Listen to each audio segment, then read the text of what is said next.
I enjoyed leading restorative justice programming at the Prairie du Chien Correctional Institution because I got the chance to work with inmates who realize that they have people that are affected by their crimes and that they're willing to change themselves for the better and try to repair the harm that was done to their victims. I work with the restorative justice program with juveniles already, so I wanted to see how it would work with offenders in the system. I thought it'd be a great opportunity and a great learning experience since I've never been inside of an actual prison and interacted with the inmates there.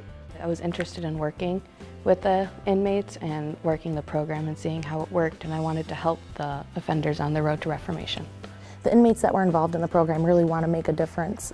They all have goals and motivations set for themselves after they get out into the community. They wanted to learn and improve themselves so that they wouldn't end up in that situation again.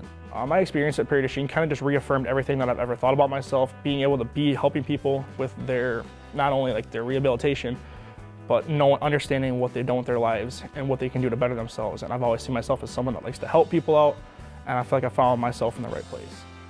I learned that it's important to put yourself out there and do things that you're not always comfortable with, but it really can open some great doors and lead you to good opportunities. If you would have asked me years ago if I would have been working in a prison, I would have laughed and said that there's no way that I would ever work with offenders, and it's something that I've really become passionate about and really enjoy doing. It's going to help me in the future because the more I get to work with offenders, the more I get to see how to help them throughout their life and what I can do to help them better themselves. And you're learning something new that's going on in the system right now. Obviously, understanding our victims and understanding the crimes that have happened to them is an essential part of what's going on with restorative justice, and we all need to work together for a better future, obviously. We learn a lot from our textbooks and from teachers, but there's only so much that you can learn in the classroom that you won't be able to learn unless you get out there in the field and have the hands-on experience that these programs offer you.